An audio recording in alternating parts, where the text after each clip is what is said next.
I never expected a single text message to change my life completely. My name is Ryan, and I had been married to Laura for 7 years. Our relationship had its ups and downs, but I thought we had a strong foundation built on trust. I thought wrong. It was late on a Thursday night when my phone buzzed. I glanced at it and saw her name, Laura. But the message froze me in place. "I'm at Mike's. Don't worry about me." For a moment, I couldn't process it. My heart raced, and 1,000 thoughts flooded my mind. Who was Mike? Why was she at his house? And why would she text me that in such a casual tone? I stared at the message for what felt like an eternity. Anger, disbelief, and betrayal coursed through me. My first instinct was to explode, to demand answers, to make her feel the shock and panic I felt. But then I paused. I realized that responding impulsively might only escalate things. Instead, I typed carefully. My fingers trembled as I hit send. "Okay. I trust you." A few seconds later, the seen notification appeared. She didn't reply immediately.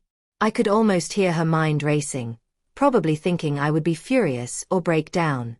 But I didn't act like the angry, devastated husband she expected. I remained calm, composed, and in control. Minutes later, the phone rang. It was Laura. I answered, keeping my voice steady. "Ryan. I didn't expect you to react like that," she said, panic creeping into her tone. I sighed softly. "Laura, I'm not reacting the way you think I would. You've texted me that you're at another man's house. I can't ignore it. I need to know what's going on, but yelling at you won't solve anything. Tell me the truth." Her voice shook. I made a mistake. I was lonely, and Mike, he's just someone I've been spending time with. I didn't mean for it to happen. I didn't think you'd find out this way." I stayed silent, letting her words sink in.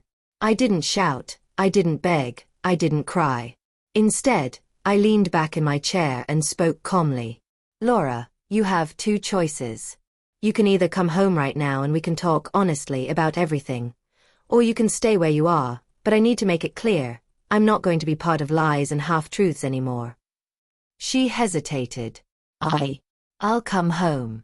"Please, Ryan, don't hate me." "I'm not here to hate you," I said. "I want to understand. That's all." By the time she arrived, I had collected my thoughts.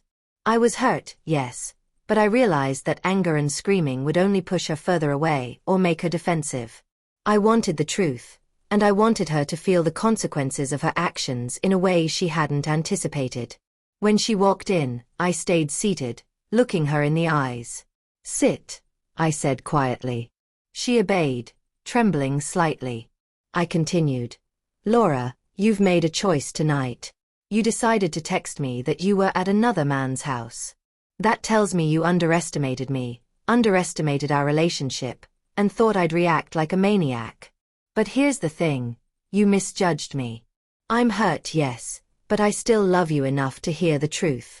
Tears streamed down her face. "Ryan, I'm so sorry. I don't know why I did it. I was foolish. I didn't want to lose you, but I didn't know how to handle my own feelings." I nodded slowly, letting her words sink in. "Laura, tonight, you had control over the narrative.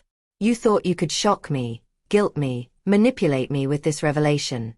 But instead, I stayed calm. I didn't yell. I didn't threaten. I let you see that your actions have consequences, but not in the way you expected." She looked at me, confused, searching my expression. What do you mean?"